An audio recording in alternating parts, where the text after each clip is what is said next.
welcome to day 2 of the 10th anniversary edition of EE Global.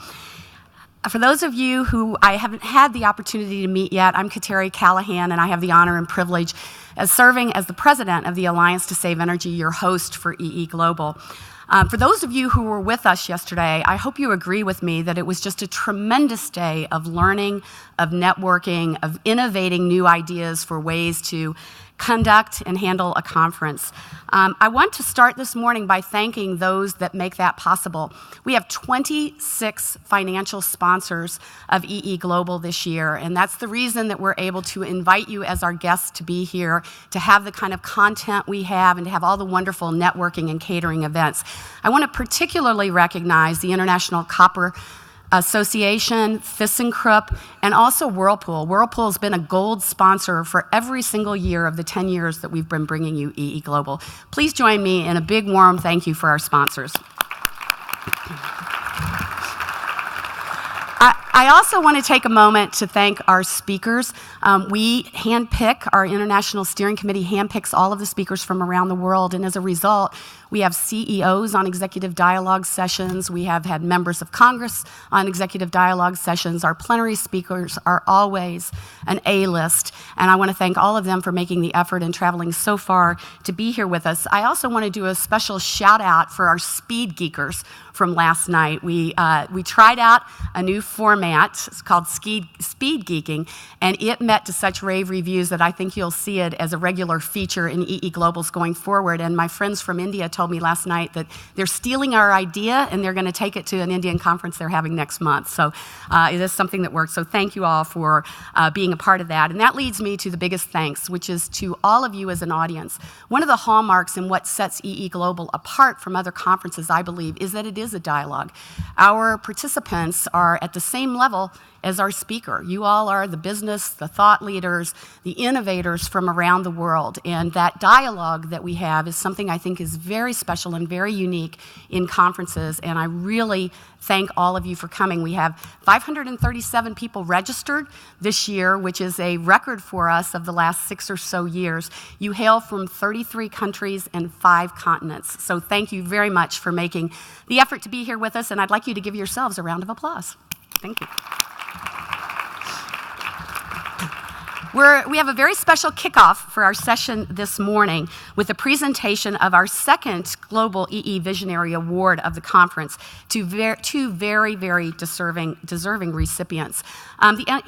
The EE Visionary Award honors and showcases leadership and innovation and action on energy efficiency that we want to see emulated, that we want to see replicated around the world. Over the 10-year history of giving out this award, we've recognized mayors from across the globe. We've recognized governors, environmentalists, members of the European Parliament, and business leaders. And just yesterday, we added monarchs to our list by presenting an award to King Mohammed VI of Morocco. But in all of this time, we've never paid tribute to a national leader at the U.S. level. All that changes this morning.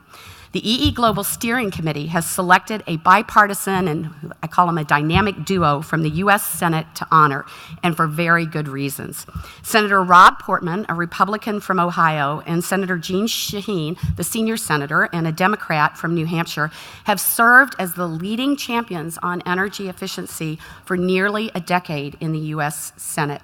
The senators carried through the only bipartisan energy bill to be signed into law by the president in all 8 years of his tenure, of President Barack Obama's tenure. And of course, it was an energy efficiency bill. Joining us this morning to accept the award for both herself and Senator Portman is a lady of many firsts. Jeanne Shaheen is the first woman in U.S. history to be elected both as a governor and a U.S. senator.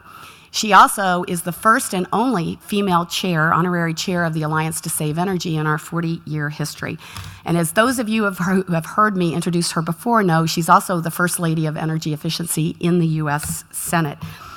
She is truly a visionary and very deserving of this award. She is an EE visionary for herself and her family. Back in the 70s, she and her husband built a new home, and they built it as efficient as they possibly could with the technologies and the understanding and knowledge that was available at the time. When she went to the State House in New Hampshire, she became an EE visionary for her state. She put in place forward-looking and innovative policies that saved her constituents over $1 billion in avoided energy costs. And she brought that same sensibility and that EE vision to her role as a United States Senator. She's been working now for 6 years to get comprehensive energy efficiency passed. And in doing that, she's created a groundswell of bipartisan support and has helped us to engage the business community in driving national energy efficiency policies forward. We're giving her this honor for her bipartisanship, for her statesmanlike behavior, her ability to get things done, and probably most of all, her tenacity. She's not going to give up. We're not going to give up. And I think that you will see in this Congress that Senator Jeanne Shaheen's vision will become a reality for effective, good national energy efficiency policy. Please join me in a warm alliance welcome for our EE visionary, Senator Jeanne Shaheen.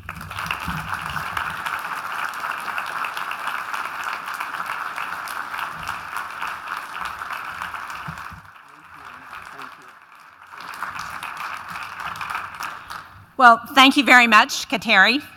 And if I get to be the First Lady of Energy Efficiency, you definitely are the President. Oh, thank you. Welcome to everyone. You're all the people who got up early this morning, I see. I heard there was a very good breakfast with omelets that they made to order, right? So I wanted to get a little sense from all of you about who you are this morning. I saw the list of people who are attending, but how many of you here are from the private sector in business? Great. How many of you are from a state or municipality? Only one. They're sleeping late. They're not used to getting this opportunity, right? Academia? Good. A couple. And nonprofits or NGOs? Great. Number of those. How about utilities? Good. A few back there. And how about from the U.S. government, either the executive branch? Good. Legislature? Great. Not so many from the legislature, but we got your budget through this year, those of you from the Department of Energy, so we're very pleased about that.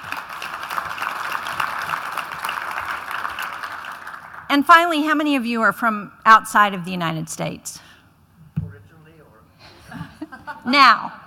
It only counts if it's now, yes. Great, well, thank you. Welcome, we're glad you're here, and we hope you have a very profitable and informative stay. And I'm pleased to be honored with this award this morning, and especially pleased that you're also honoring my partner, Rob Portman. The two of us, as Kateri said, have introduced the energy efficiency legislation. This will be our fourth Congress now. We've gotten pieces of it done. But when the Democrats were in control, we called it Shaheen-Portman. Now that the Republicans are in control, we call it Portman-Shaheen. And, you know, we are enthusiastic about its prospects in this session of Congress. We got it through the Senate last year with a strong bipartisan vote. It got held up in the House in the final days before the end of the session. But it is already through the Energy Committee with an 18-4 vote, so we feel like it continues to have strong bipartisan support. And the chair of the Senate Energy Committee, Lisa Murkowski, and the ranking member, Maria Cantwell, have done a great job of shepherding this legislation, and I know they're committed to trying to get it through the Congress and working with their House counterparts this year. So with all of your help, we will be able to get this done. And you have to help me, because unless you do, you're going to keep seeing me year after year at all of these meetings. As I was thinking about my comments this morning, I was struck by the disconnect between what's happening here, your discussion this morning, and for this conference, and what we have seen recently in terms of energy policy coming from this new administration.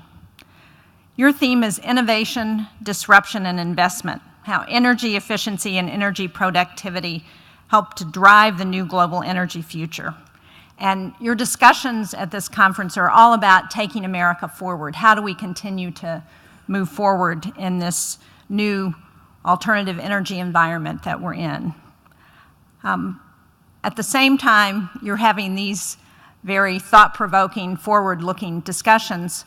What we've seen from the new administration is a legislative proposal that would call for deep cuts to energy efficiency programs at the Department of Energy. Energy efficiency has been a cornerstone of federal policy, energy policy, for more than 4 decades. And without economy-wide improvements in energy efficiency since 1973, it's estimated that today's economy would require 60% more energy than we consume now. Since President Reagan established an efficiency standards program at DOE in 1987, national energy efficiency standards for appliances and equipment have saved American homes and businesses nearly $2 trillion on utility bills.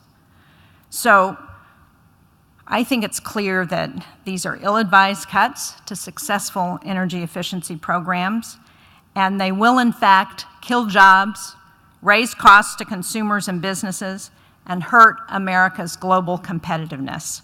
So as a member of the Senate Appropriations Committee, and as a senator who firmly believes that we need a strong federal policy in support of energy efficiency, I can tell you today that I will continue to fight those cuts.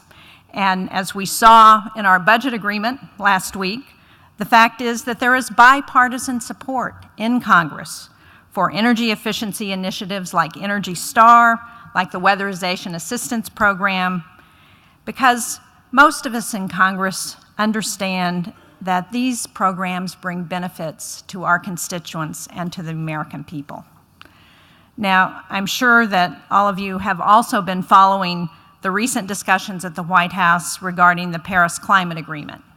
I was in Paris when those negotiations were taking place in 2015, and what I saw was a universal international understanding of the dangers of climate change and a commitment to use the tools like energy efficiency and renewable energy to reduce greenhouse gas emissions. So I think despite what may happen at the federal level in terms of the policies coming out of the executive branch, what we have seen at the state and municipal level in the U.S., what we have seen from the private sector is that the effort to support energy efficiency, the effort to move us forward in a new energy economy, those efforts are going to continue. There is a revolution in how we think about and use energy, and it is not going to be derailed no matter who gets elected. Robust efforts to advance energy efficiency will continue at the state, county, and city level, and all across the private sector and corporate America. And I've had a chance to see very personally what a difference many of those initiatives can make. In New Hampshire, we are one of 9 northeastern states participating in the Regional Greenhouse Gas Initiative. We call it RGGI. RGGI is the only cap-and-trade system in the country that includes a number of states. New Hampshire has already reduced its power sector carbon pollution by 49% since 2008, so a 49% reduction in less than a decade. I was just meeting with some folks from Rhode Island, and they told me that off of Rhode Island, the Block Island Wind Farm, which is the first commercial offshore wind farm in the United States, went operational in December. So they don't have to depend on diesel-fueled generators anymore and whether they can get that diesel from the mainland. I've also had a chance to visit so many private companies that are forging ahead with energy efficiency. I just talked to folks from GE here about the work that they're doing that I've seen firsthand in New Hampshire in the GE plant where they make engines. The huge Anheuser-Busch brewery in Merrimack, New Hampshire has completed 27 energy efficiency projects. They've reduced their annual electricity consumption by more than 9 million kilowatt hours. And Velcro USA, I don't know if anybody here has anything made with Velcro on today. We claim that we invented Velcro in the US. There's a little bit of disagreement about that, but they are based in Manchester, New Hampshire. They have a 20-year history of energy efficiency, and what they have told me is that without that ability to save on their energy costs, they would not still be competitive. They would have gone out of business. So even if there's a federal rollback, we're going to see these kinds of initiatives continue to take place. California and 12 other states have embraced California's strong standards on fuel efficiency, and they will continue making progress. Car manufacturers are going to have to accommodate these kinds of changes. So I'm going to continue to fight for all of the efforts that you all are working on so personally in terms of federal policy. But your work is going to continue despite what happens here in Washington, because consumers and businesses have seen the benefit of energy efficiency, and there is no going back. So we do face challenges. We have to redouble our efforts to educate and persuade not only people in the administration, the new administration and Congress, but also the American public more broadly. And that's what Senator Portman and I, along with Senators Murkowski and Cantwell, are trying to do as we continue to work to advance our legislation. And we're going to continue to rely on your help. You have been terrific in helping us move the ball as far as we have, and I know that this Congress is going to be the magic Congress. We are going to be able to get this done with your help. So thank you all very much for the innovation that you are producing, the progress that you are making, and the support that you are giving to us in Washington. Thank you. Thank you. Senator, that was great. Can you get a picture of you with this? Oh, yes, absolutely.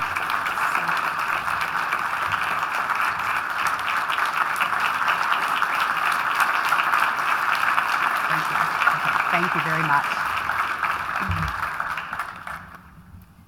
Wow, that's a way to kick it off. So you can see why she's an EE visionary and why we are so fortunate at the Alliance to Save Energy to have Jeanne Shaheen as our fearless leader. Thank you, Senator. We're going to shift now to our plenary panel discussion. And as the Senator said, the topic today is innovation, disruption, and investment. What a great framework for the discussion we're about to have. We've seen it throughout history, these transformational shifts that fundamentally change the way we work and the way we live. You think of the mass production of automobiles or the advent of the personal computers. All of it started with disruption, or with innovation. It was followed by disruption and then massive investment.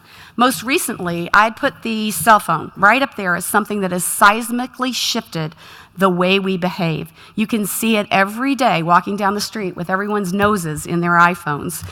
It's become a key component of our lives. And it's hard not to think something similar is underway in the energy sector today, as the Senator just alluded to. There are so many things happening right now. The rise of renewables, new alternative distribution technologies, the Internet of Things, with everything becoming interconnected in a way that shapes our behavior. And like the smartphone, the smartphone wasn't just a benefit of new technology, but it was a driver of an entire new energy economy. I believe the push toward energy productivity can be more like the smartphone in that it's not just a benefit of the transformation that's underway in the energy sector, but it is helping to drive that transformation and to create a whole new wave of innovation, entrepreneurship, and economic growth. It's just such a powerful force. When we have the data that we're now starting to develop and gather, the granular knowledge that we've never had before, the demand for greater energy productivity is going to be unstoppable. The benefits of energy productivity are simply too great to ignore. We're talking about generational reductions in pollution and carbon emission, incredible improvements to people's lives in terms of reduced energy costs and increased comfort and convenience, making businesses more efficient and competitive to create a leaner, stronger economy. And let's pause for a minute and talk about jobs. A recent study shows that there are 2.2 million jobs in the United States that are directly related to energy efficiency. And these are good jobs, as you can see here, a lot in the construction industry, a lot in professional and business, in wholesale trade, in manufacturing. And this is a job sector that is growing. We witnessed 13% growth 9% growth just last year, and we're poised to grow another 13% in the United States this year. And what does that mean? It means that we've already doubled energy productivity in the United States through all the work and all the innovation that's going on in this sector. We're now getting twice as much GDP from each unit of energy that we consume as we did in the late 1980s.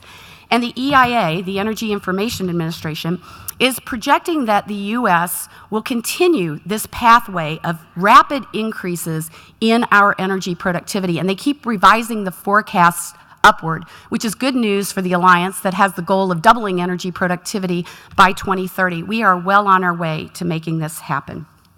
And what that means to the United States is a potential additional savings in energy bills of $320 billion and a reduction by a third in carbon emissions below 2005 levels. Much of this revolution, as the senator said, is happening at the state and local level.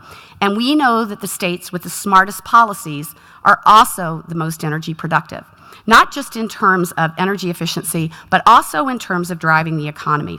They are growing their economies faster than the national average and many of their sister states in their region. I think the question for us is, how do we smoothly shepherd all these emerging trends and technologies into our everyday lives? Particularly in the energy space, this huge, complicated sector that affects so much of our economy. It's going to require not just innovation and trailblazing by the companies that are represented here today, but also government leadership, like we've seen with Senator Shaheen. And public-private partnerships are going to be another essential need to make this transition. It's going to require leadership at the national level, and we're going to work on that, but also leadership at the local, state, the business levels, and across the globe and across international borders. We're here to talk about all of this today, and I'm excited to have that A-list panel I mentioned earlier with us to get the conversation going. Our first speaker on this panel this morning is Maryrose Sylvester. She's the president and CEO of Current, which is a first-of-its-kind startup within the walls of the giant General Electric. Current works with its partners to make commercial buildings and industrial facilities more energy efficient and productive. You can see Maryrose's full bio on your app, but let me just say a couple of words about her. She has spent her entire professional career at GE. She started there as a lowly intern in 1987, and as a result of her talents, her skills, and obviously her work ethic, she went on a meteoric rise to the current level that she's at as president and CEO of Current, and really has made a tremendous difference in General Electric. Maryrose, I'm proud to say, is going to be standing for election to our board of directors in June. And I can tell you right now, even though I haven't polled all of our board members personally, that she will be elected unanimously. We are so delighted to have her leadership and her vision on our board. Please join me in welcoming Maryrose Sylvester.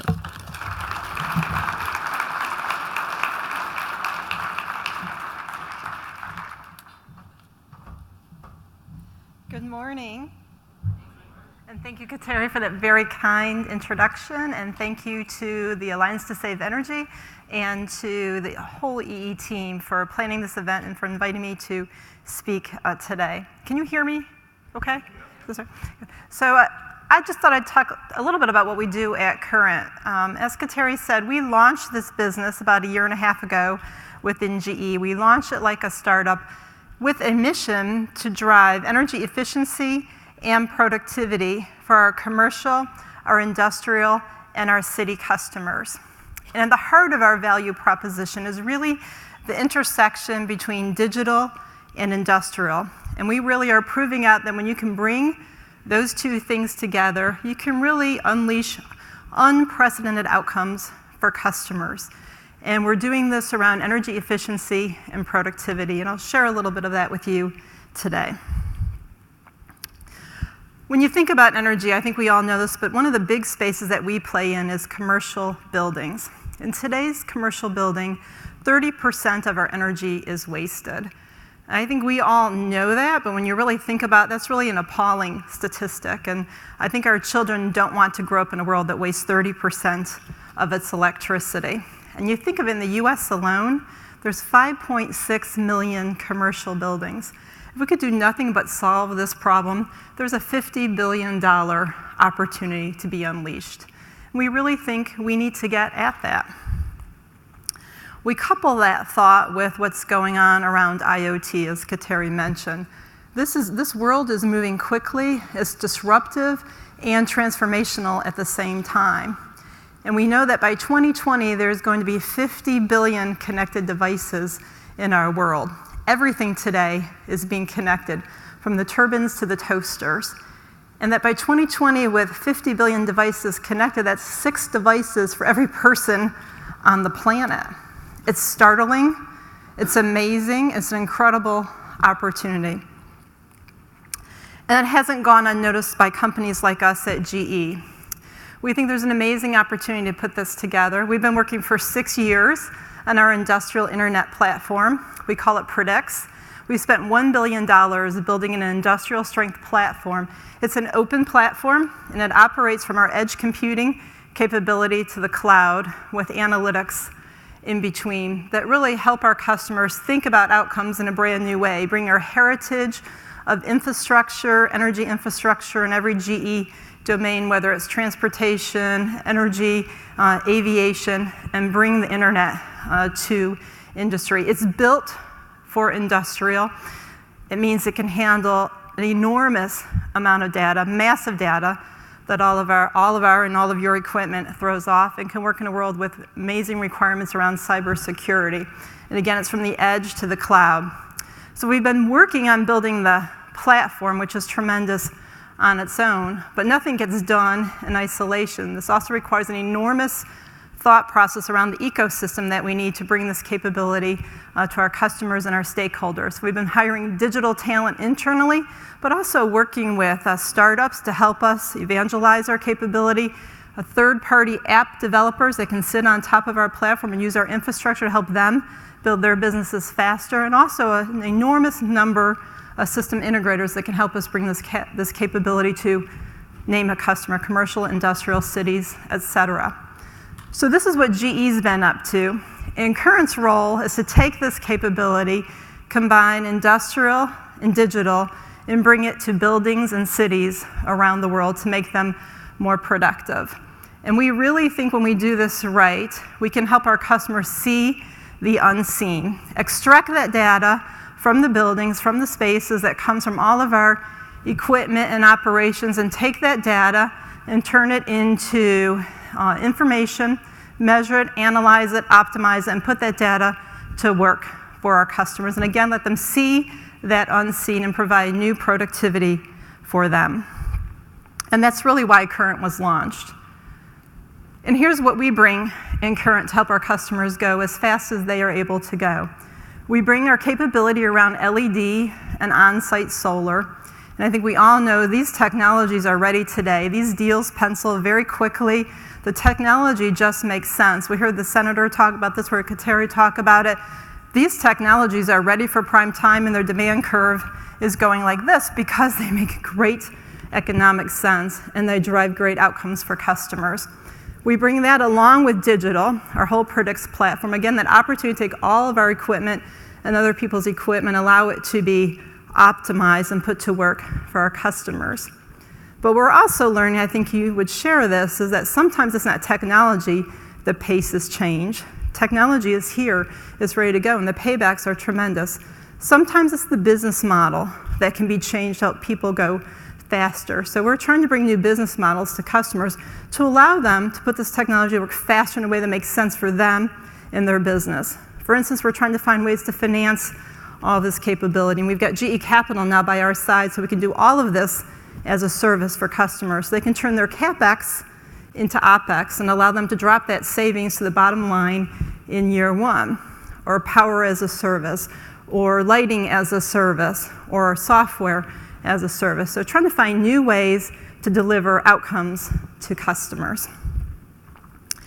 And then here's how we think about this technology stack. We think about our customers and the problems they're trying to solve, and almost all of our engagements start around an energy problem to be solved. When you think about 30% of a building's energy is wasted, if you can take 50 to 70% of those costs out, that's huge money for customers. And almost all of our customers that only have a bottom line goal, they're all very concerned about sustainability. They all have sustainability leaders that really want to move fast.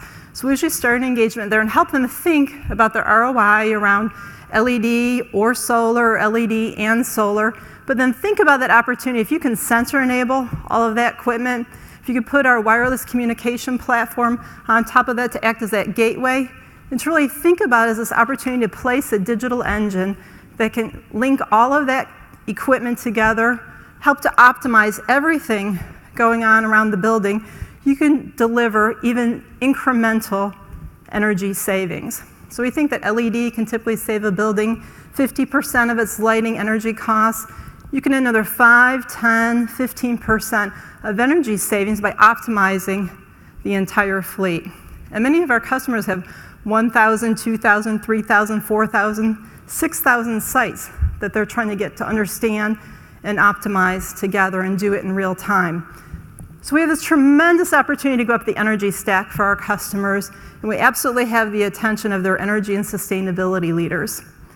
But we're also funding at the same time the same infrastructure, the same sensor network, the same wireless communication platform, and the power of an open industrial internet platform from the edge to the cloud can be used to do other tremendous things for our customers. The same infrastructure, when you get the attention of the people driving business transformation alongside their energy team, can be unleashed to provide more productivity for a customer. It can make the retail experience more palatable. It can allow customers to compete with the online world. It can allow you to have a more favorable impression when you're shopping and help them to turn their inventory more quickly. It can help people with conference rooms get their people productive faster. Last week we had a customer place an order with us, a major manufacturer, because the problem they were trying to solve is they said it takes, on average, every single one of their employees, their office employees, 30 minutes on average every day to find a conference room to go have a meeting or get to work. I'm the CEO and I can never find a conference room when I need it. So I believe that statistic. So problems to be solved. Everyone is hungry to be productive and outcompete. So our view here is you can create this platform, drive energy efficiency and transformational business productivity by delivering this intelligent environment to customers. You're helping customers to be relevant and compete. We're very excited about what we're doing. We think the payback is tremendous, and we think the opportunity is just starting to unveil itself. But we don't stop in spaces. We're really thinking beyond that and thinking about cities as well, because eventually the building connects to the city. Been working on the same thought around intelligent environments for cities. We just in February announced the world's largest smart city installation with San Diego. San Diego is a very forward-thinking community, really values energy efficiency, but they also really want to think about how do they make their city dynamic, how do they build the right civic engagement, how do they make it productive, how do they keep people coming into the city to take advantage of what their city has to offer. So we just completed a deal about $30 million with them. We put in another 14,000 LED lighting fixtures and then 3,200 intelligent nodes. And those nodes have now unleashed 4 new apps for them, starting with parking management, so you know you can find a parking space when you venture into the city, traffic management, so you know what streets to be taking, emissions tracking, so they understand what emissions are being generated and how to control those emission levels in their cities, and first responder assistance, so they know exactly where to go when there's trouble at hand. All of that on day one, but now they have an open platform to get energy efficiency. Day one, about $2.5 million energy savings for them. But they have this open platform that gets people in their community that can now build apps On top of this, help make their city more vibrant and more useful.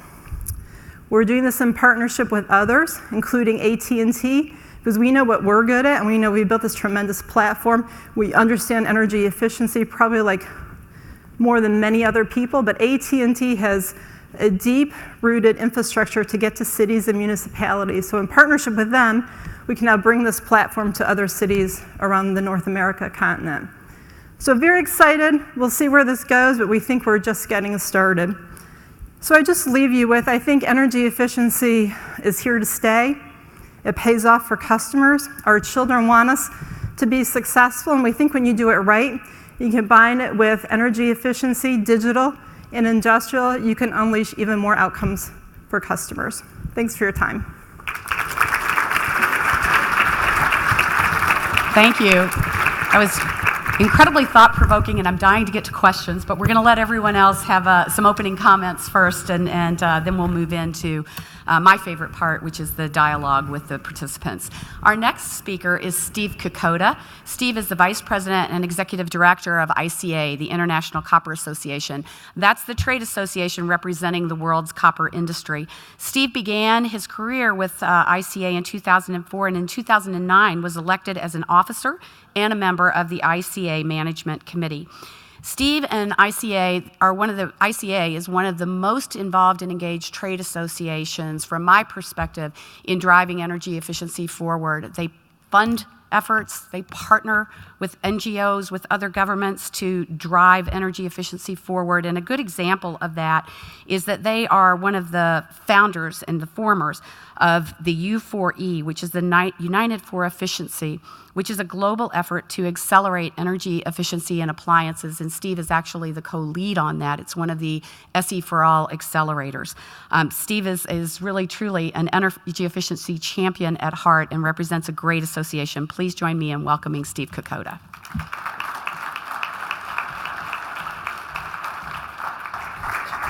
Can you hear me? Excellent. Thank you for the kind introduction, Kateri, and to the Alliance for this opportunity. So, as the name implies, the International Copper Association, or ICA, represents the world's copper industry.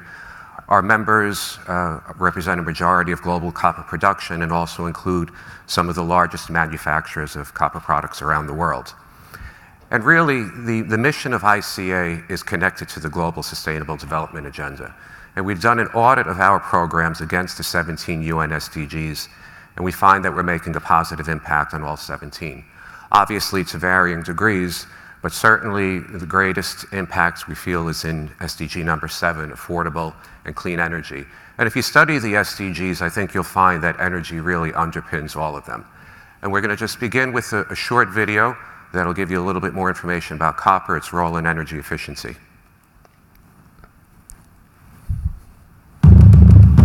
Climate change is real, there's no question about it. The question is, how do we find materials that are super efficient and that help us consume less electricity? And copper is one of those materials.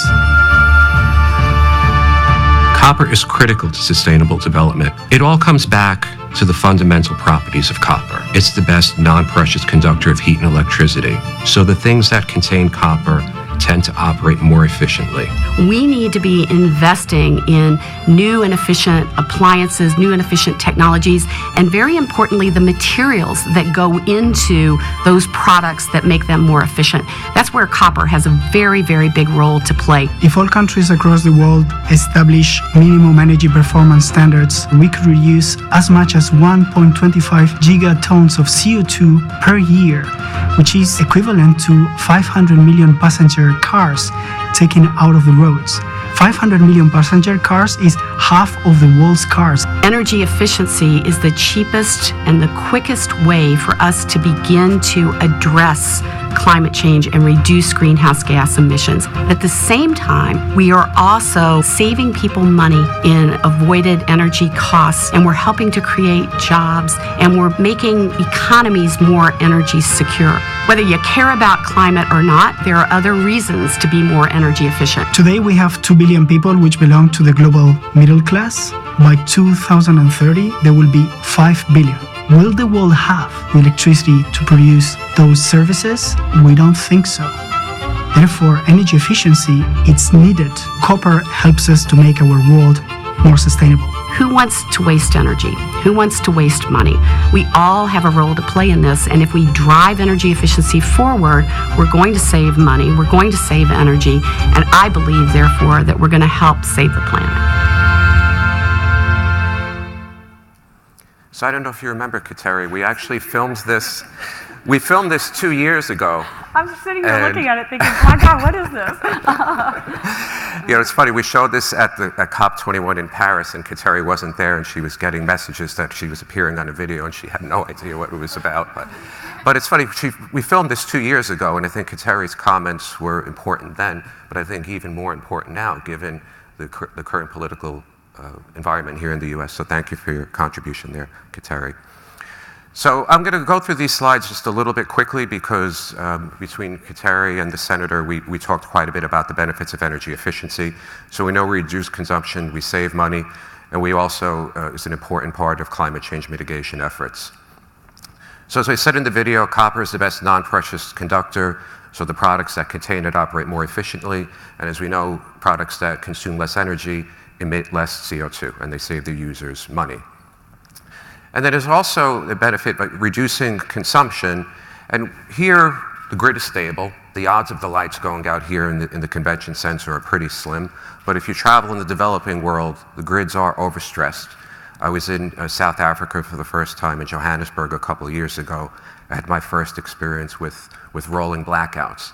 So countries like that understand the real importance of taking stress off of those grids and doing that through energy efficiency. And this is not a novel idea, but the most efficient unit of energy is the one that is never generated at all. We know that it saves money. We talked a lot already about jobs creation. It also leads to a higher quality of life. And I mentioned the US SDGs earlier and how energy underpins all of them. And if you do that analysis, you see that energy efficiency has massive socioeconomic benefits. Increasing education, alleviating poverty, increased quality of life, as I had said, et cetera, et cetera. And investments in energy efficiency provide really strong paybacks.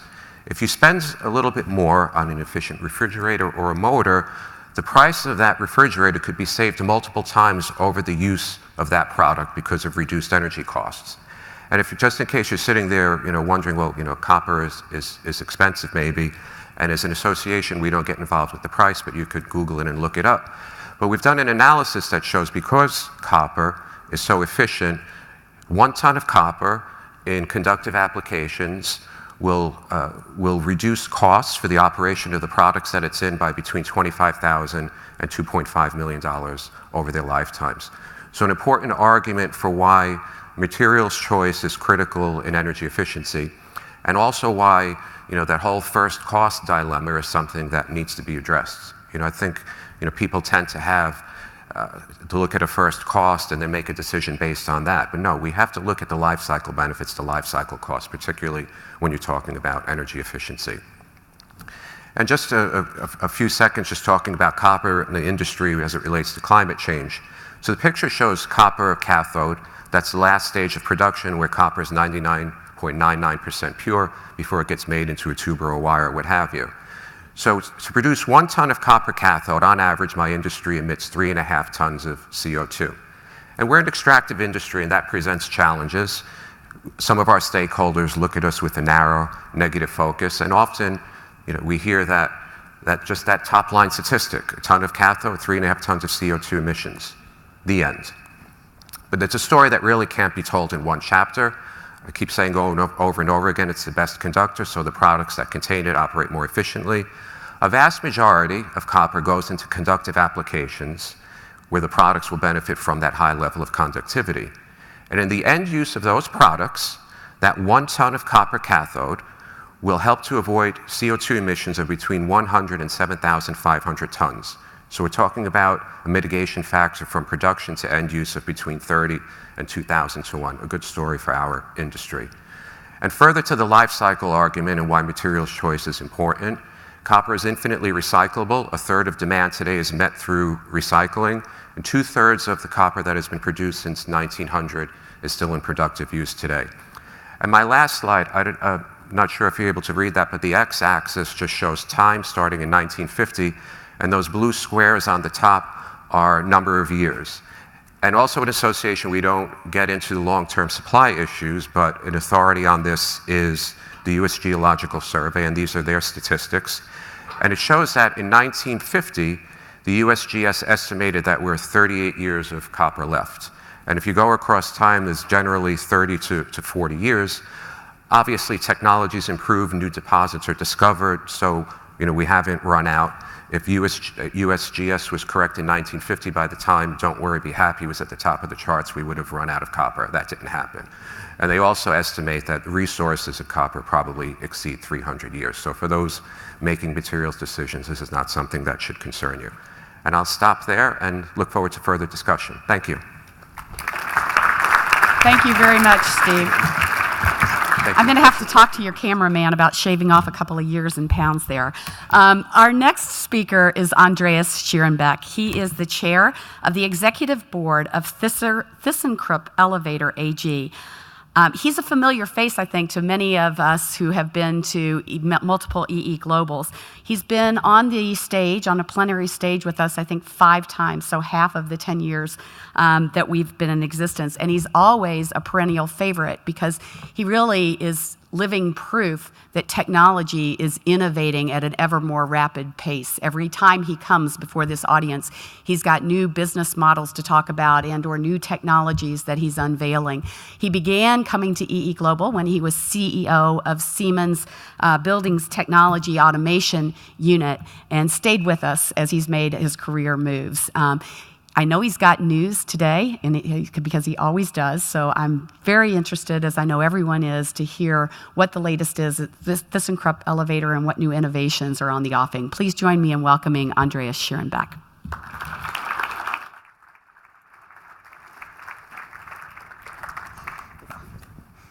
Yeah, thank you, Kateri, for the kind introduction.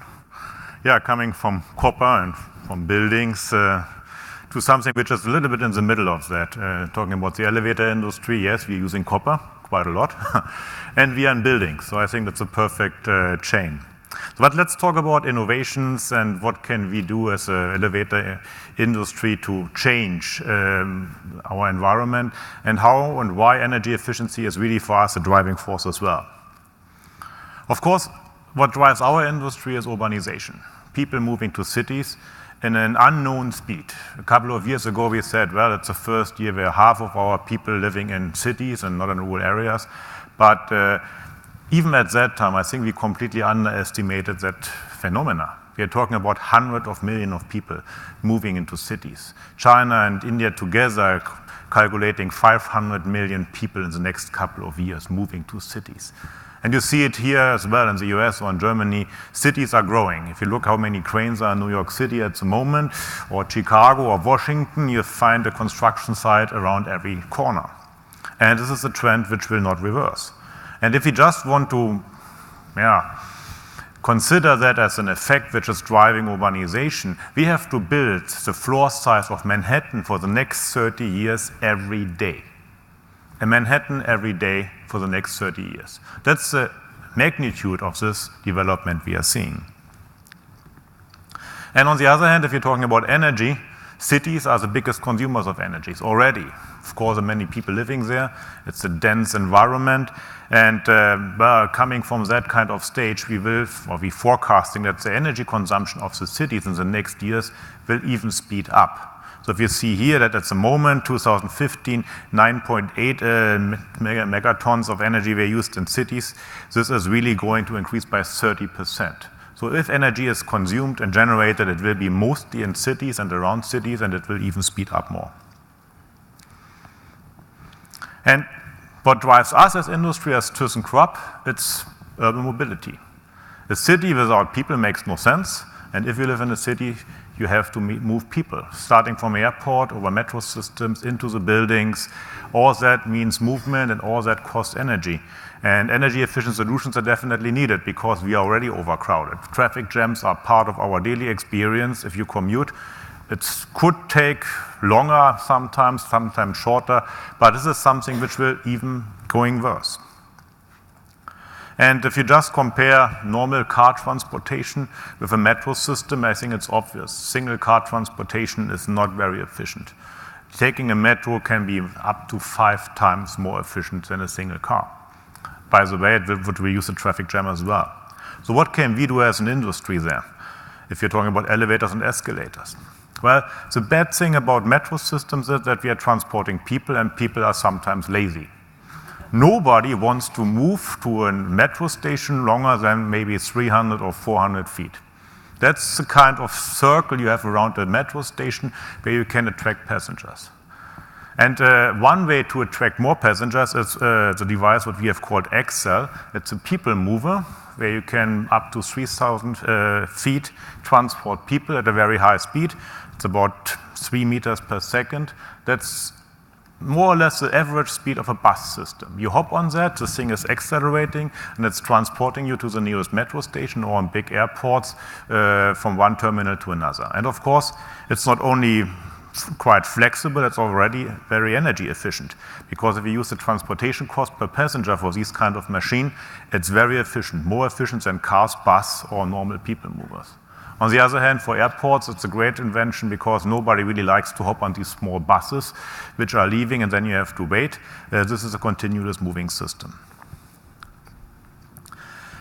Let's talk about buildings. Buildings consume the majority of energy in the cities. We all know that. Heating and air and cooling air, transporting air is very energy intensive. On the other hand, the running costs of a building are really there. They are locked in energy. And I think I agree with my other speakers. It's a great potential doing that. Coming from the past, I know that this is a great business model and there is enough reserve to really take out 20, 30, or even 40% of the energy bills. Elevators are consuming only 10% of that. But elevators has another limitation. You see in that picture the new high-rise in Shanghai and Pudong, 600 meters high. And you see there, I think, a few trends in the industry. First of all, the buildings are becoming higher and higher. You have more high-rise buildings in planning than ever. The available space for these buildings is not very high. It's very small. You build in existing areas. But if you build higher, you have to transfer more people into the buildings. And the way we are doing it at the moment is we have to build more elevator shafts. And if you see there in the picture, the thing around in the middle around the cranes, these are the elevator shafts. There's nearly no floor space left for renting out or for selling, because one cabin and one shaft is a terrible, inefficient transportation system. On the other hand, we have limitations at the moment at the transportation heights. More than 600 meters is not possible. So if you ever think about renting an apartment in Burj Khalifa in Dubai, when you go into the upper levels, you need to take 3 lifts. You have to change the lift 3 times to go to your apartment because there is no way to go up to these heights. So if we are wasting 50% of the floor space as an industry just for elevator shafts, I think there is something needed to do it better.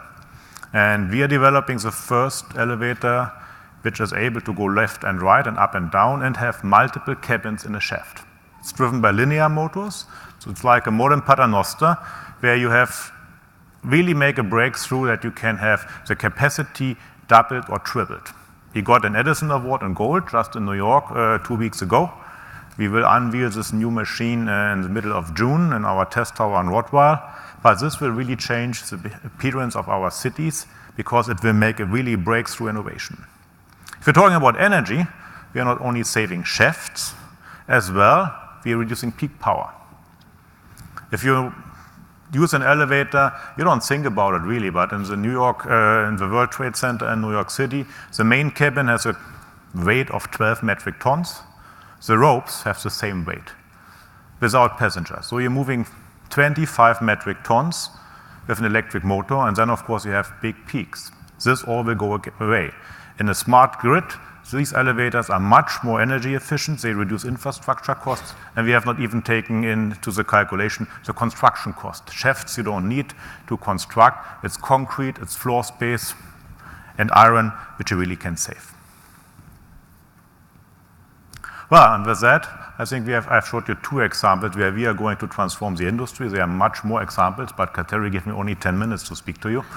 So maybe I have to come back to explain a little bit more what the elevator industry can do to change the future and play a big role in energy efficiency. Thank you very much.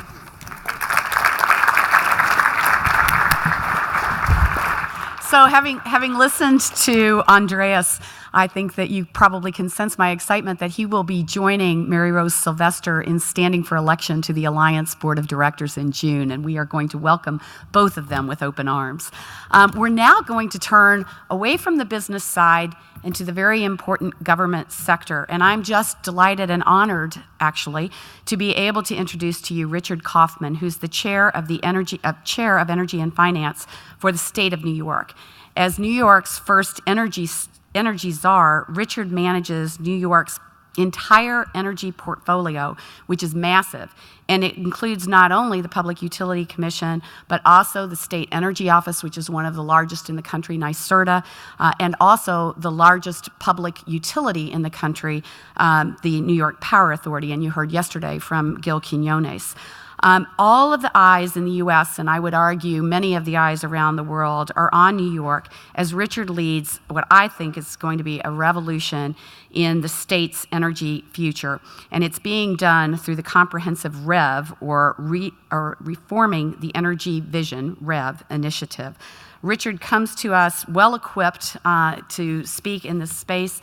Prior to the current position he holds, he also served as a senior advisor to then Secretary of Energy Stephen Chu, and he's held leadership posts at Goldman Sachs and at Morgan Stanley, among many other private sector accomplishments.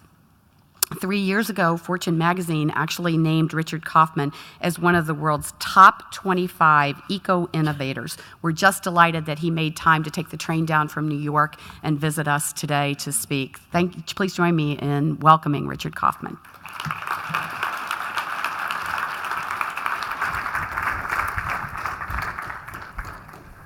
Thanks, Kateri, and thank you all. So I'd like to talk about innovation in government.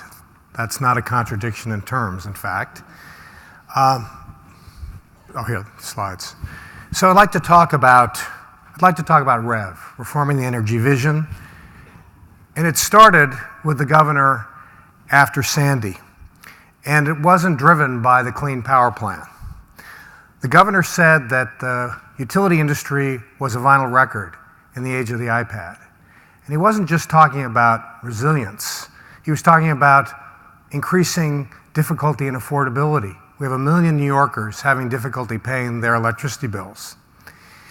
He was also talking about how the system was less and less responsive to changing customer preferences.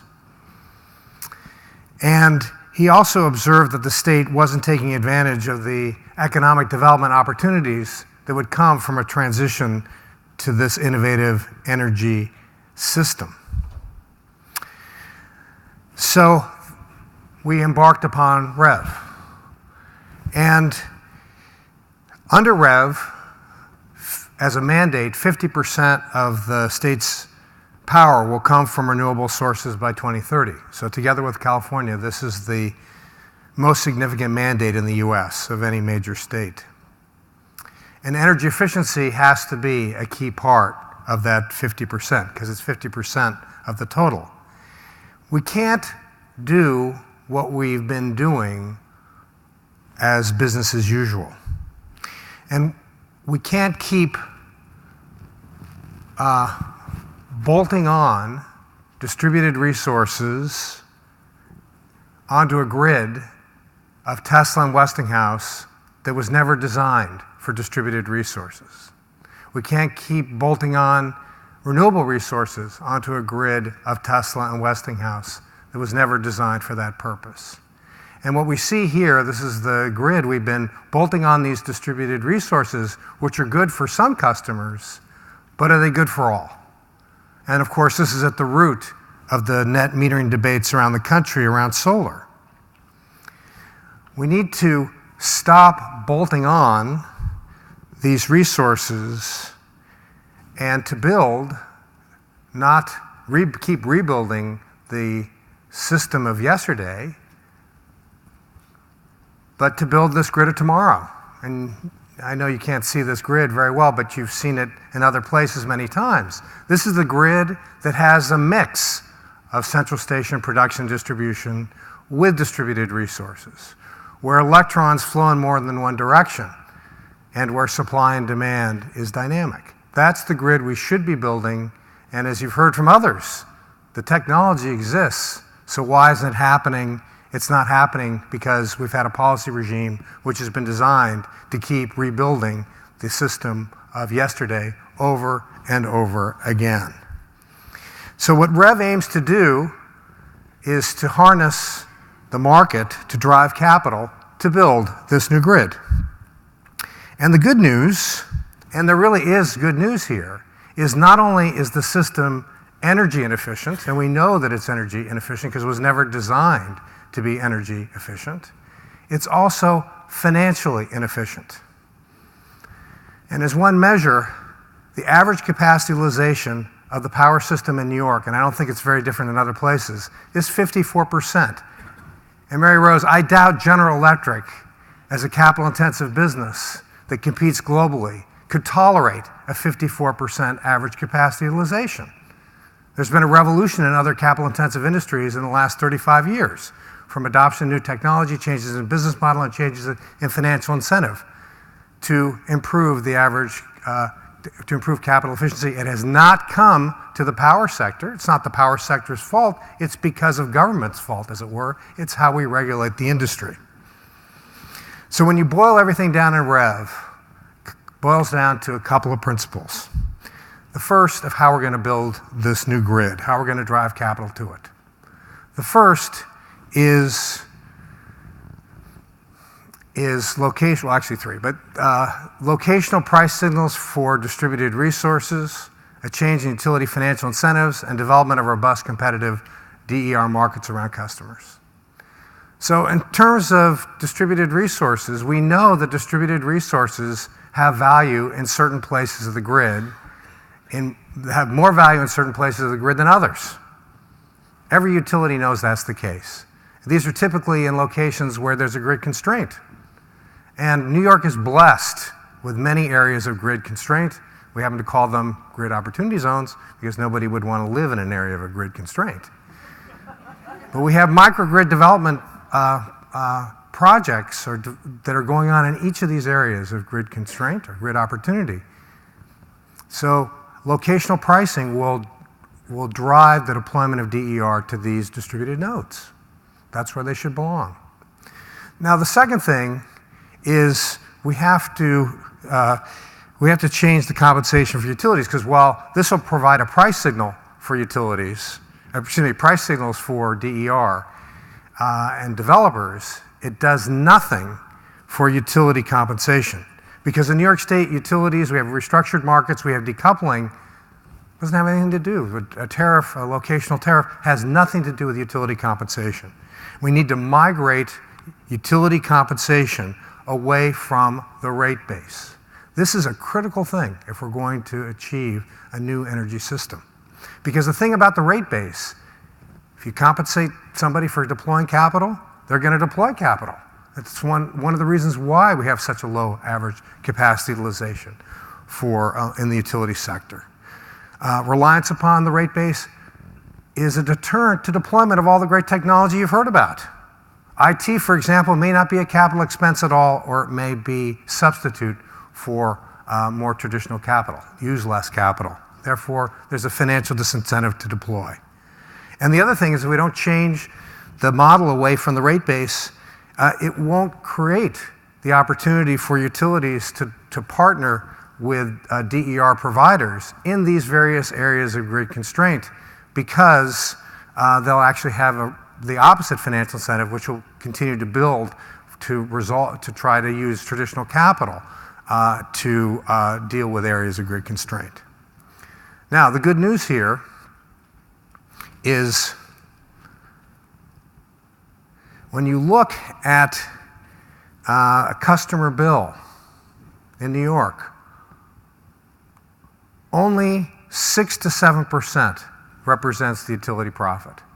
93 to 94% of the customer bill is a pass-through cost from the utility to customers on which the utility up to now has had no opportunity to earn a profit.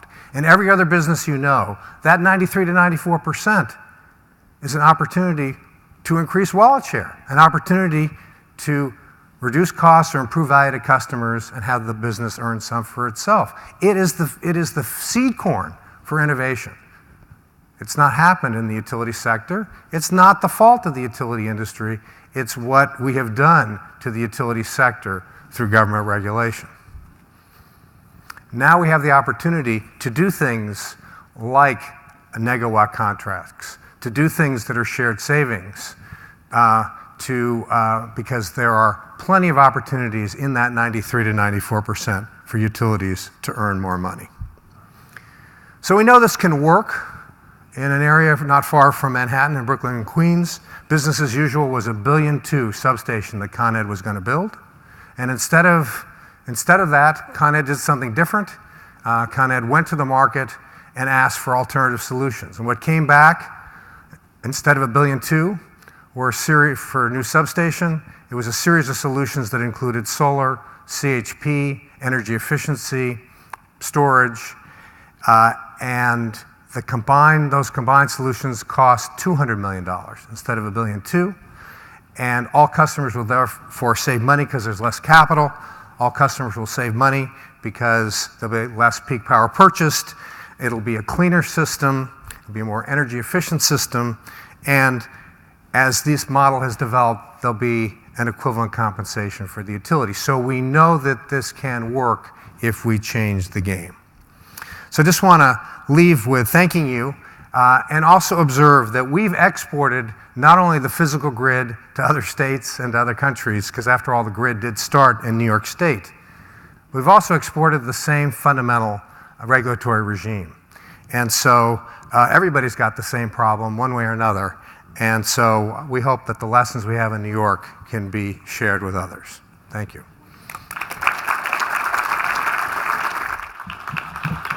Thank you, Richard. That was really thought-provoking, and we wish you great luck with what you're doing.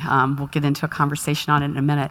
Last to join our panel today is Melissa Lavinson. She's the Chief Sustainability Officer and the Vice President of Federal Affairs and Policy at PG&E, Pacific Gas and Electric, an IOU in California that I think you may have heard of. It's often cited as the grandfather or the godfather of energy efficiency programs. Melissa is recognized in the utility industry for her knowledge and expertise in energy and environmental policy, as well as regulatory oversight. She's been moving up PG&E's corporate ladder since arriving at the company in 1997, and it's impressive to me that while she's been doing that and working so hard, she also gives so generously of her time to serve on boards of NGOs and associations. She serves on the Women's Energy Resource Council. She serves on the China-U.S. Energy Efficiency Alliance, yay, the Climate Action Reserve, and she is a proud board member of the Alliance to Save Energy. Please join me in welcoming Melissa.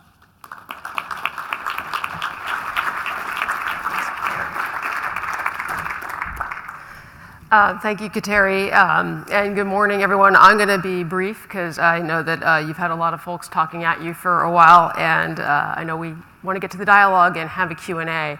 But I just want to say thanks to the Alliance for this opportunity, and thank you for letting me be part of this amazing panel. We've all heard about the incredible change going on in our sector, and we're seeing an astonishing amount of innovation as a result of this convergence of information technology and energy technologies, and we've seen a lot of that and heard a lot of that today. And this is having an impact not just on our sector, the electric sector, but it's also changing what's available and possible in the transportation sector. And this is really where a lot of this innovation and disruption that we're seeing is really going to come at us. But the innovation story that we're experiencing today, this isn't a new one for any of us. It's one we all know well, right? It's about technology. It's about partnership, it's about policy, it's about cooperation and collaboration. And so while the title of this session pairs the words innovation and disruption, I want to talk a little bit about innovation and collaboration, because I think that that's really what's needed if we're going to be successful as we make this transition to the new energy future.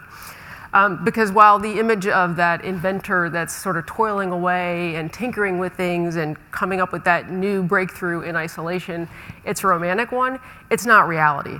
When we talk about innovation and we talk about innovations that have been successful, it's usually the result of give and take between partnerships. It's usually about an inspired common vision. It's about sharing insights and building off each other's hard work and best practices. And it's about refining an approach through trial and error, through doing pilots, through understanding what's needed, through talking with your customers, talking with your vendors, and really figuring out how to best collaborate to move things forward. And it's a story that at PG&E and in California we know very well. As Kateri mentioned, over the past 30 years, PG&E, along with the state of California, innovators, entrepreneurs, we've helped our customers achieve extraordinary benefits through energy efficiency. And it's through this partnership and collaboration that we develop some of the most successful energy efficiency programs in the country.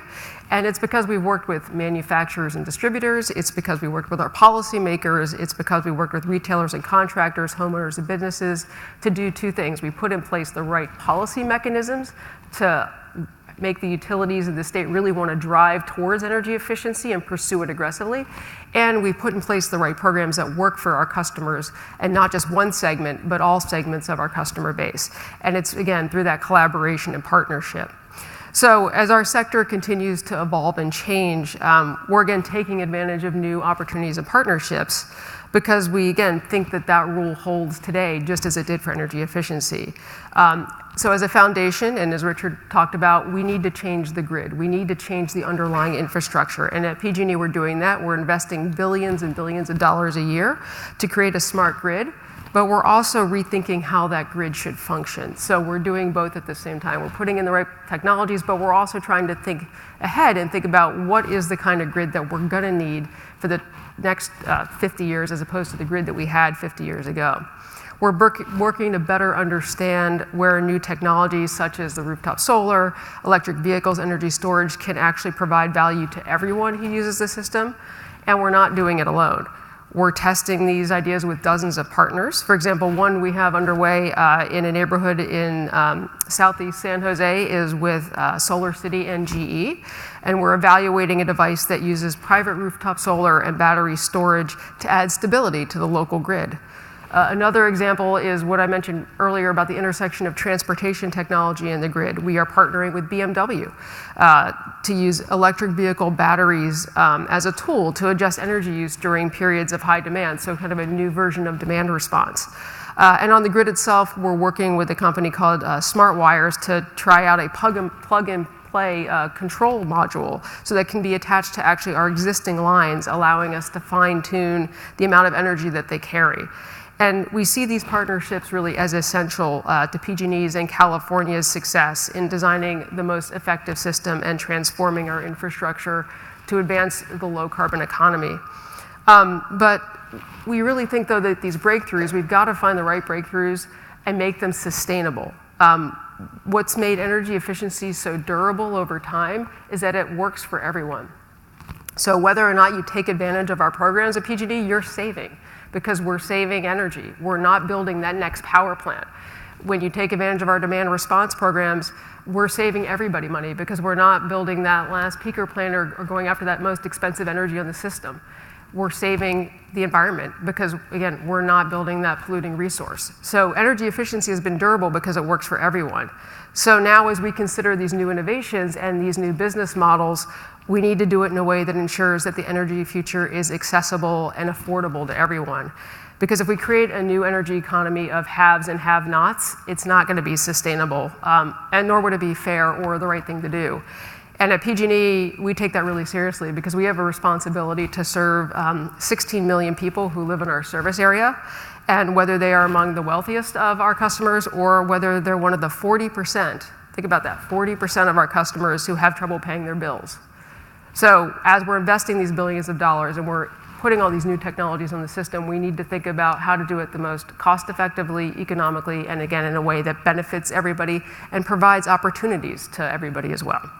So I think working in partnership, we really think we can make this happen. We are excited about the future. We're excited about working with folks in this room and with folks back in California and elsewhere to actually make this a reality. So look forward to the conversation, and thank you. Thank you, Melissa. While Melissa takes her seat, I'm going to hand some water to our panelists. a small thank you for how much you've contributed to the discussion. Are we all done? Okay, great. Well, I don't know about you all, but I have a lot of questions. I think I'm going to start with Maryrose, though, because it's fascinating to me. There's, I think, probably a number of people out here who have started up a startup. But usually they've got to go out and find an angel investor, and things are tough. And you have a startup under the umbrella of General Electric. That's got to be, on the one hand, there's got to be a lot of good to that, but I wonder if there are downsides to it, too. If you can just kind of talk to us for a minute about what it's like to be a startup in one of the, what is it, a Fortune 5 company or however large it is? Yeah, so our angel is GE, so it's quite an angel. And, it's fascinating. We're trying to do something new in a space, but there's way more good than, I would say, bad to it. When you think about trying to do something where you're merging digital and industrial, right, you're building a platform business and you're needing to connect with customers across an enterprise and at a very high level. So being part of GE clearly gives us access to decision makers, whether it's the sustainability leader or their business transformation leader, CEO, CFO, CIO. Those are usually who we engage. So there's that. There's the fact that we've been in business for, as GE Lighting, 140 years, as GE 125 years. So we've stood the test of time, and our customers know that we'll be in business. And they're making very big decisions when they choose a platform. So the risk is very low when you choose a company like Current, powered by GE. And we're investing heavily in technology, so all the energy technology, they know that we know what we're doing. And then you partner it with being able to put $1 billion into a digital platform. We, as Current alone, no matter how big of a company, you couldn't do it. We've built now a platform that cuts across aviation and energy and transportation and buildings. And then GE Capital, they're a balance sheet to help us turn things into an as-a-service. So none of that could be done as a startup. So there's all of that, and so we're very, very fortunate to have that. The challenge is you have to act like a startup, and you have to be fast, and you have to be agile, and you have to want to take risk, and you have to have relentless focus, right? When you're doing something so new, you have to know what kind of the promised land looks like and be willing to say no to what you should, so you can say yes to what you absolutely have to. And in big companies, that can be hard to do because we're big and we serve many people, right? So us having to learn how to say, no, this is what we're doing, and we're not going to say yes to all of those things. And we're also, as you know, publicly traded, and our shareholders, as they should, want results. So we can't have the view we're going to lose a lot of money for a long time and trust us. We have to show that there's a real economic model. But I would say the good is way more than the bad. Is mine and my team's role to figure out how we make this work. Okay. Great. Well, good luck to you. We all wish you success in this because we'll all win.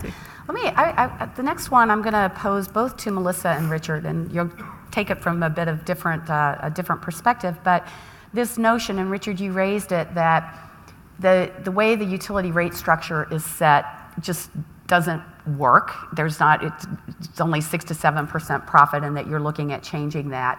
And I know in most areas, electricity demand is flat to falling, which makes it challenging for utilities, and particularly challenging, I think, for them to continue to invest in energy efficiency where they watch that demand continue to fall. So I wonder if you two could talk for a couple of minutes about rate design, and I know you put forward proposals, kind of what you think might work and what would be a better design for utilities as we move into this new future. And I know it's a tough question, so if you want to take a pass, you can, but I think it's on everybody's mind. You're right, it is challenging, and unfortunately I don't have the answer right now because we're actually going through that. I think we're probably in a way a little behind New York on part of that. We've actually just recently moved through our actual own process to try to actually rationalize the rate structures that we had that were put in place post-energy crisis.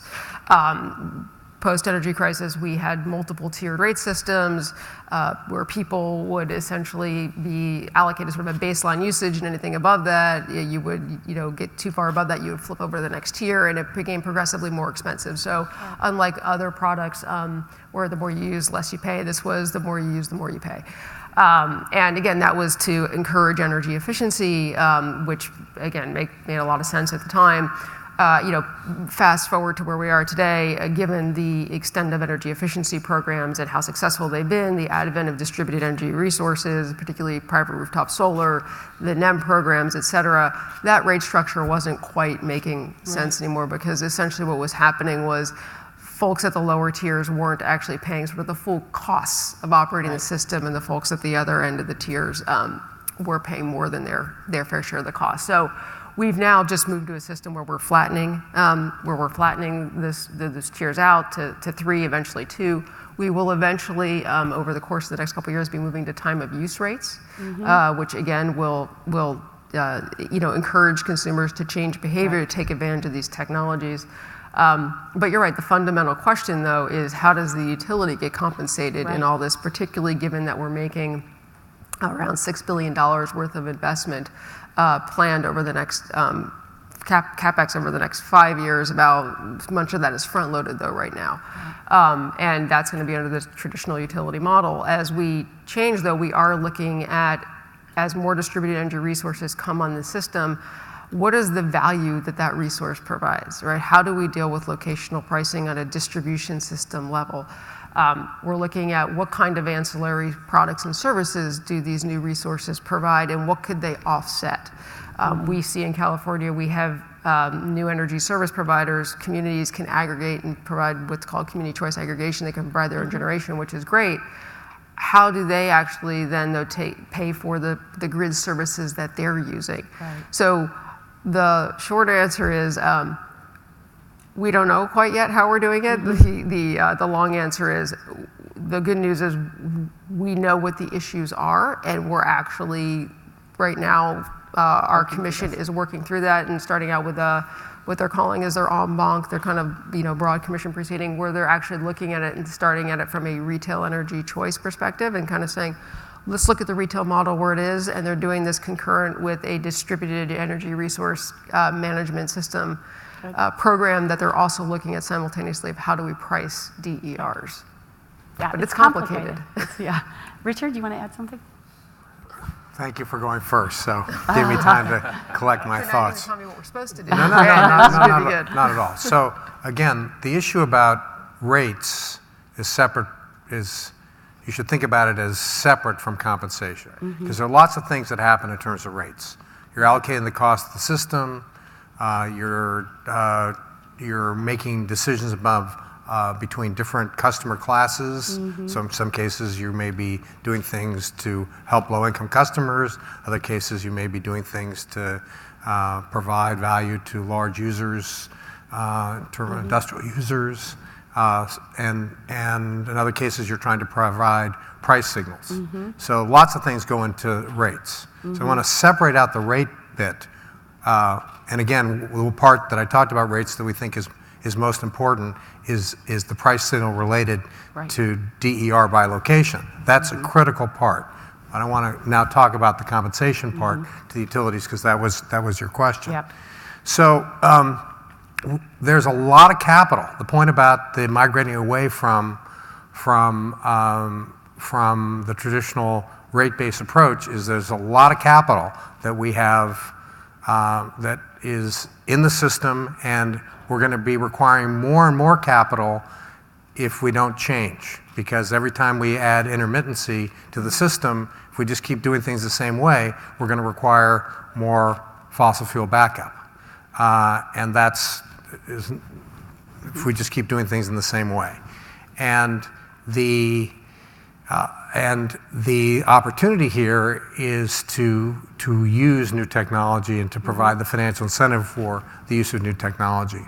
So there are, in the UK, they have RIIO, which is, I don't remember what the acronym stands for. I'm sure there are people here in the audience that know it, but it's basically performance-based compensation. And that's something that we do have or are evolving towards in New York, although I have to say that I think that that's a bridge. It's certainly not the destination, because the destination, if we're really going to have utilities move at an appropriate speed, because after all, the speed of business is not slowing down, it's speeding up. we have to open up the system more to innovation, and that's why I mentioned things like shared savings contracts. Because on that 93 to 94% of the customer bill, there are lots of opportunities for all on that whole cost stack for things like shared savings contracts. And the last thing I just want to say about this compensation, because Maryrose talked about platform, and part of the platform that utilities need to develop is an IT platform to enable the integration of DER and to shape load. That's a meaningful IT platform. We need to, this in New York State, we are not permitting utilities to own distributed resources just like they can't own large-scale generation. We think that it's very important to have a robust competitive market, and that competitive market, the only way the utility can earn the compensation that it can earn from things like shared savings contracts is to partner with the competitive market. And that interface between the competitive market and the utility is what gives rise to how the utility can help build this IT platform, or how others will build the IT platform. Because without that robust competitive market, the risk is we're going to spend a lot of money on an IT platform that may not be very well used. And so when we think about Apple, and you mentioned the phone at the beginning, Apple doesn't develop the apps. It has a platform, and there's a feedback loop between the app developers and the platform provider. And that enables Apple to be very efficient in how it expends its capital, and also provides an opportunity for platform revenue, which is another possibility that exists for utilities. Can I just, because again, we've done this before in policies, right? So this is, this is really complicated, totally get it. And because it's complicated because we're investing just a tremendous amount of capital right now just to get the system up to the level where we can integrate all these new technologies, right, and take advantage of this. So that's a really big challenging piece. But if you sort of take a step back and look at energy efficiency again, we developed policies, rate-making structures that again worked for consumers on that end, but compensation models, right, that worked for the utilities. So that was the advent of decoupling. And then we, as the utilities in California, if you achieved your energy efficiency goal or exceeded it, right, you got to take part of that shared savings as profit. So that was the compensation, right? We did the decoupling, so we were fully compensated, and then we actually were encouraged and incented to actually go further and really aggressively pursue. So I think that that's an example of we can do it, we just need to think creatively. And I think the question is, can the policy, particularly the regulatory policy, keep pace with the transformation and the technologies that are out there? I think that's where there's a real problem right now. Let me turn to financing and where there are good markets for the work that you all are doing. You've got really innovative products, Andreas, that you're putting out there.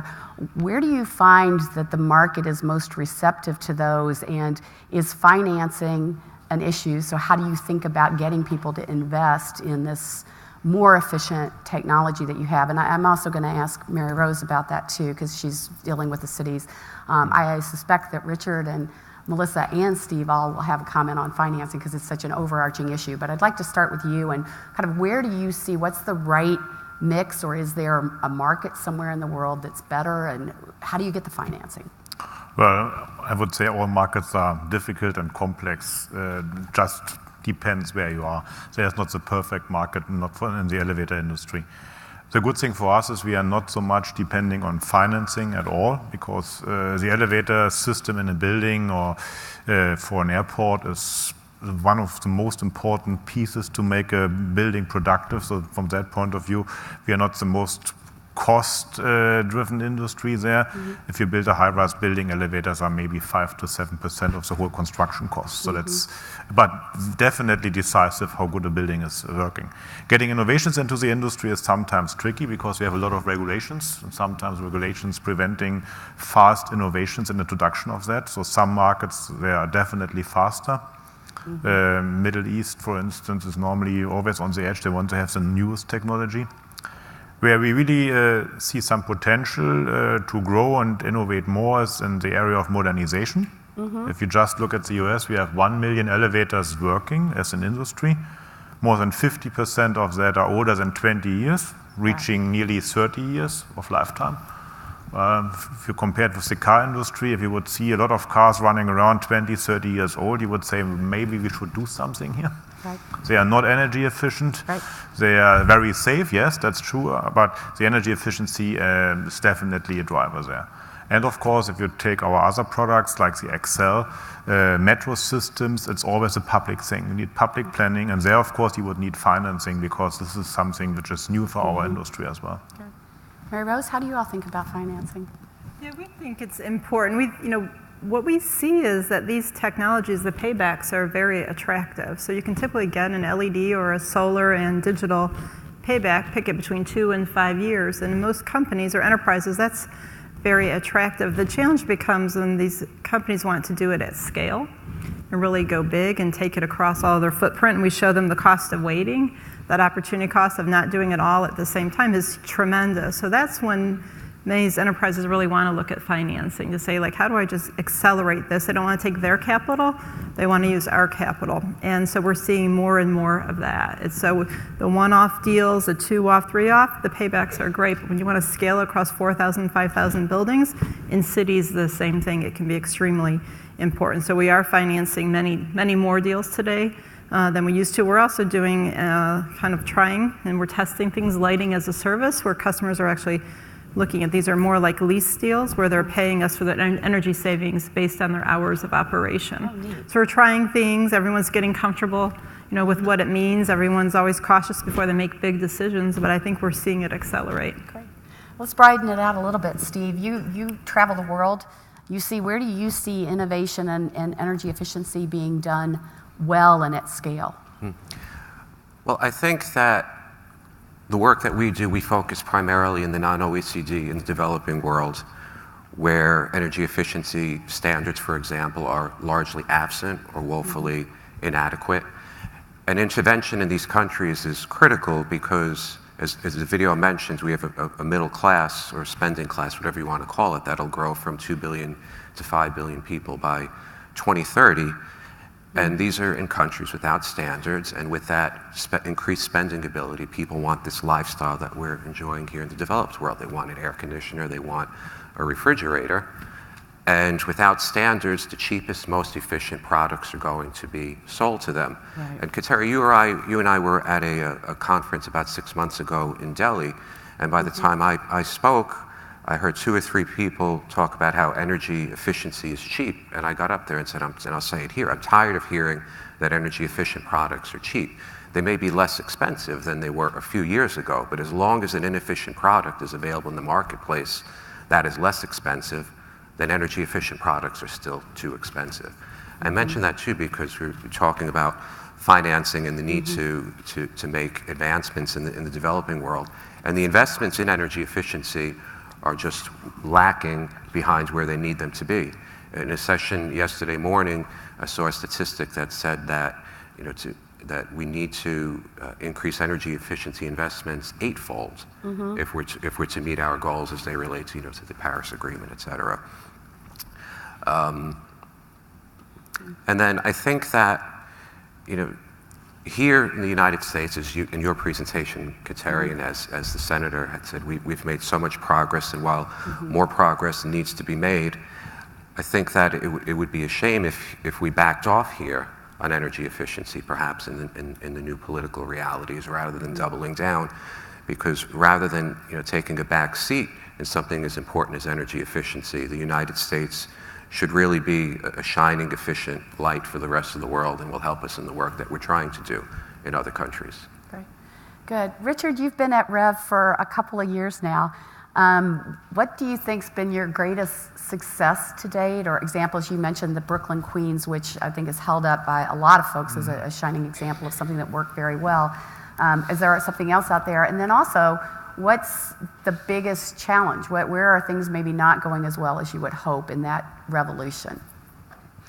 Well, one of the things that we've done in addition, we're trying to change the system of systems. We're trying not just to change the utility business model and utility regulations, which is an involving both the private sector and government.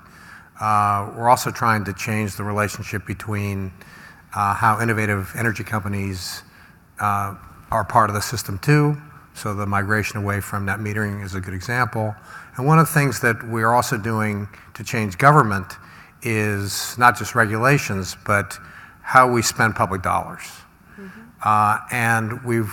So there's, just as I talked about the need for the utilities to migrate away from the rate base as a way of compensation, government needs to migrate away from the use of giving grants. So New York State collects about $1 billion a year from ratepayers to invest in clean energy. The vast majority of that has been in the form of one-time grants. So it's great, you know, we do energy efficiency projects. We fund other kinds of projects. We're not going to we realized we're not going to influence hard costs. We're not going to influence the cost of solar panels or the cost of wind turbines. And how many projects can you really, energy efficiency projects, can you really fund using public dollars? Same thing, utilities also have programs. So the idea is how can we think about changing those public dollars to get more value out of them, excuse me. And one of the things that we've done is to figure out how can we intervene and reduce soft costs, because that's where state can have a meaningful effect. So soft costs of customer origination. We didn't invent Solarize, but we have almost 40 Solarize programs in the state. Not very much money is needed to really reduce customer acquisition costs. But we created a green bank. You talked about financing. Green bank is, think of it as a specialized finance institution. It does not give out subsidized loans. It gives out financing in areas of the market where there are gaps in private sector lending. And there are gaps in private sector lending. Small projects that have a long, you know, you want to try to do energy as a service, which Maryrose has talked about. You know, it's great if it's a big project, but if it's a small project, really, really hard to get financing for that. And so the Green Bank has already given out $350 million of credit that's leveraged 3 or 4 times. We're getting paid for our capital for projects just in New York State. And that's tremendous leverage.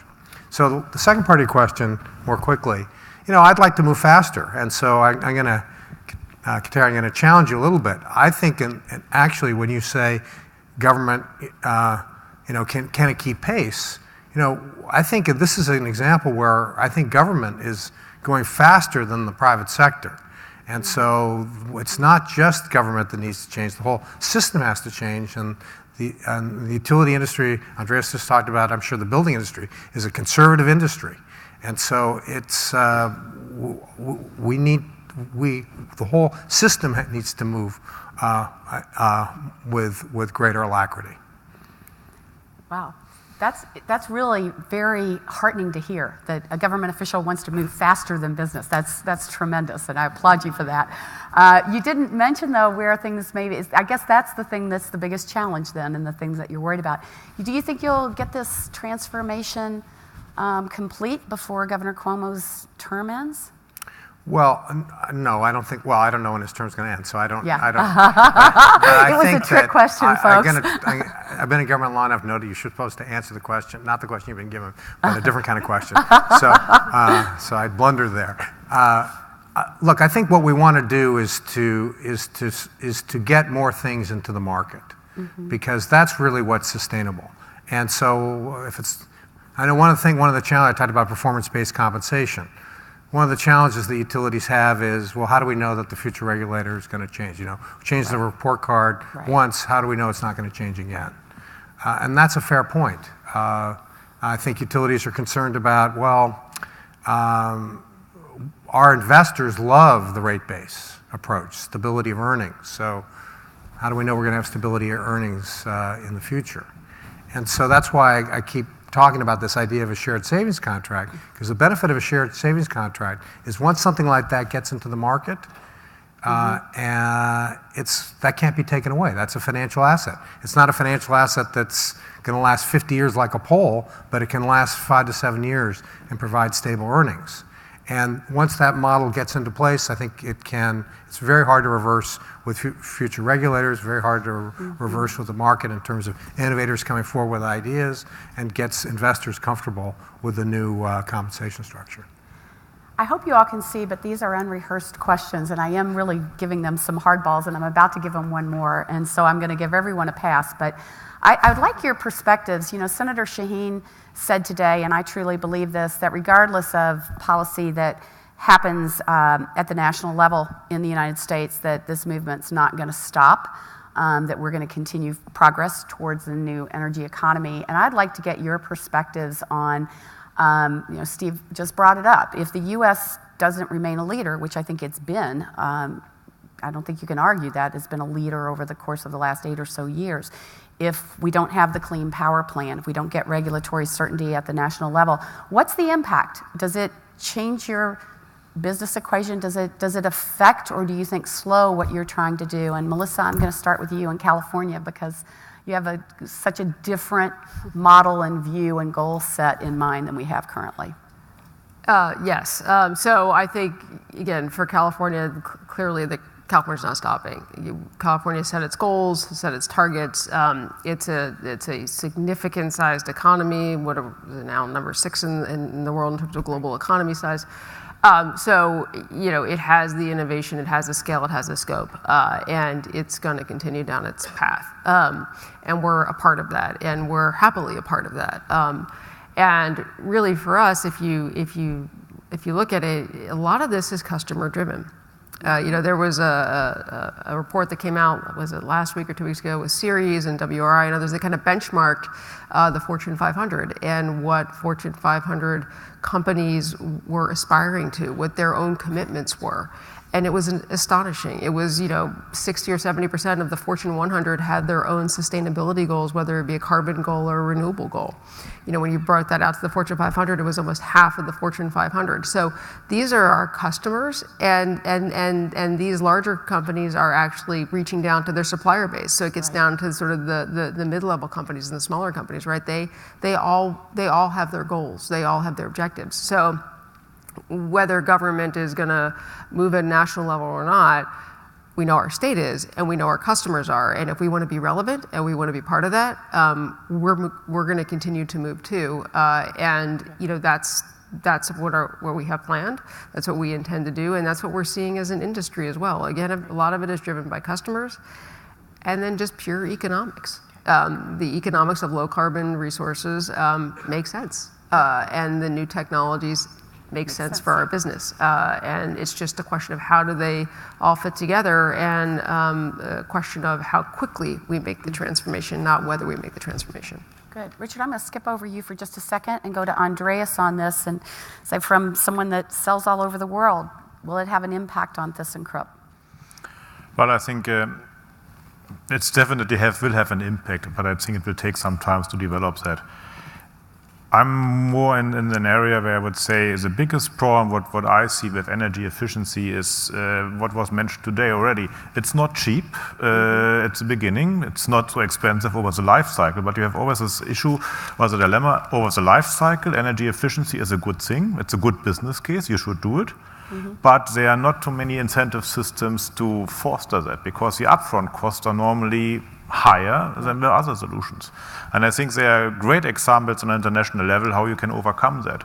In the building industry, for instance, if you look for Singapore, if you're building a LEED certified building with the highest level, gold or platinum, you can build 10% more floor space.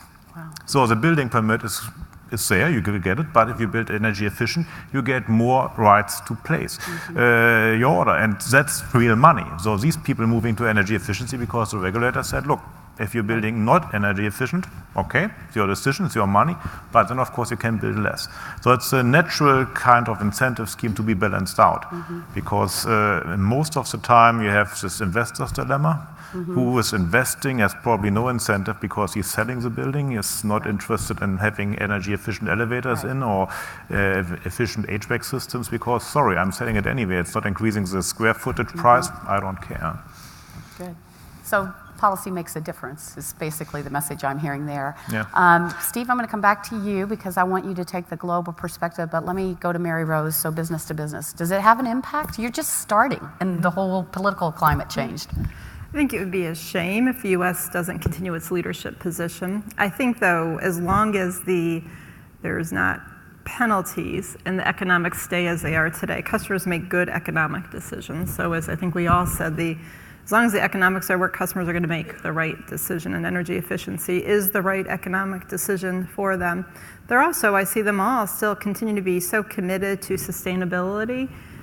They all live in a world where their children have a voice and they want a better world. And many of these customers play on a global stage, and they're going to continue to do the responsible thing because the economics also work. And every single customer is just fighting for relevancy in this world and showing that they have something better to offer than their competition. And no one wants to go backwards. So I'm still extremely hopeful. I would worry if it went the other way and the economics suddenly turned itself on its head. But given that that doesn't happen, I think as long as the economics are there and customers are still hungry to grow and change, this isn't going to stop. Good. Okay, Steve, how does this affect the rest of the world, do you think, from your vantage point? Well, just maybe something a little controversial. I don't think we had enough controversy on the panel. I'm going to disagree with one thing that Maryrose said. I personally believe in taking the decision away from the decision maker when it comes to things like energy efficiency where you can, because I don't believe that businesses and individuals will always make that right decision. They'll look at the first cost and they'll stop. So I think it would be a shame if the U.S. stepped away, if we went into Best Buy tomorrow and all of a sudden there were no Energy Star labels out there. No, that's not going to happen overnight. But if all of a sudden less efficient products were made available, I think people would make that first cost decision at least some of the time. I think globally, if similar decisions were made, if we didn't continue to scale up energy efficiency and to do it rapidly, you could forget completely about the Paris Agreement. I mean, the International Energy Agency did its analysis of the actions that need to be taken, and at least half of the actions that'll get us to below 2 degrees C will come from energy efficiency. So it would be a shame if the US were to go down that route, and then if somehow there's a trickle-down effect and globally we started to see less of a priority given to energy efficiency. I don't want to live in a world in that type of scenario. Kateri. Good. Richard, do you want to hop on this wagon? Well, again, New York started not from the Clean Power Plan, not from the federal government, because of things that were going on within New York. So these trends are inexorable. The trends, I mean, the costs of traditional large-scale production distribution, those costs are increasing while the costs of distributed solutions are declining. Customer preferences are changing. And so it is just a question of how long it takes and what the stranded costs are. This should not be a part of, energy should not be a partisan issue. Right. In fact, it used to be a regional issue, and maybe it's a regional issue, and at the states, it's not really still as much of a partisan issue as it is at the federal level. And so I guess the last thing I'd say is that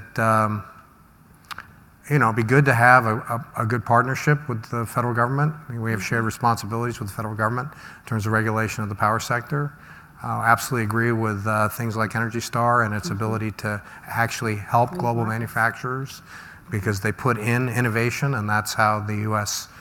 manufacturers are, we can compete, not necessarily on cost always, but we can certainly compete in terms of innovation.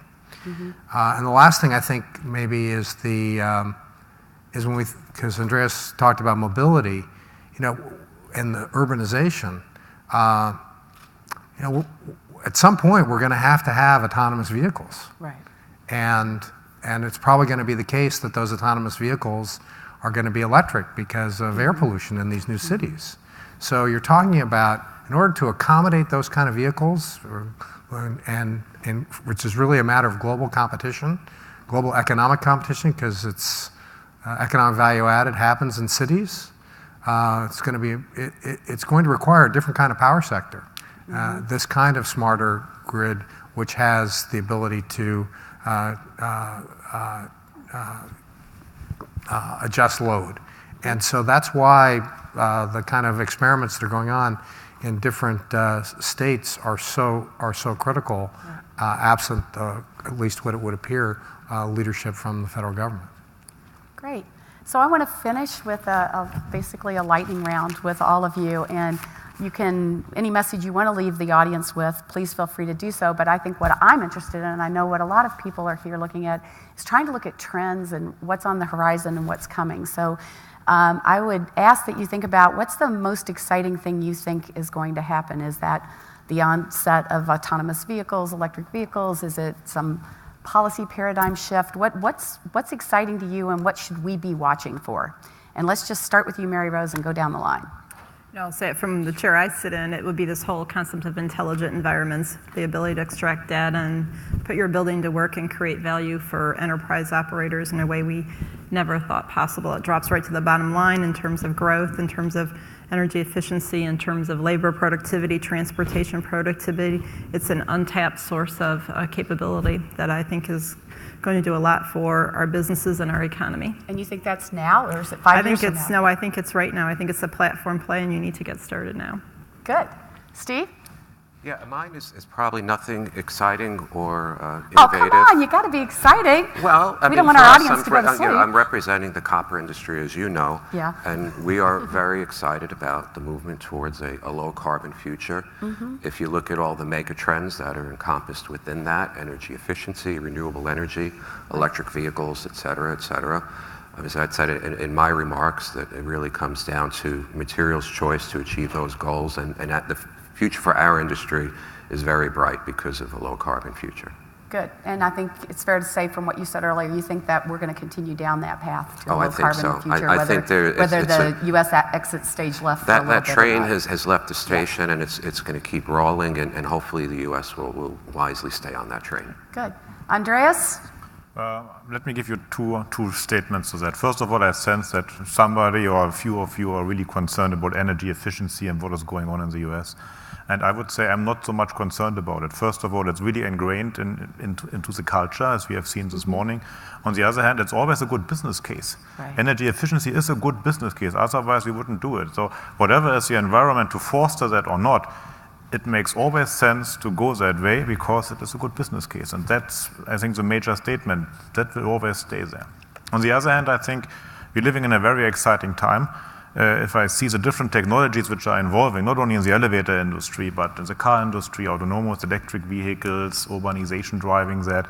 If you think a bit, if this all comes to a fusion, if we have autonomous driving with electric cars in cities, what is doing that to the utility industry with smart grids, with renewable energy resources, that can be an exciting time. That will not be there tomorrow, but the next 3 to 4 or 5 years, that could be a real big cool thing to see. Great. Richard? Well, just building on that, I think about Edison. Edison thought the power sector, electricity, was about lighting, and obviously it's much more than that today.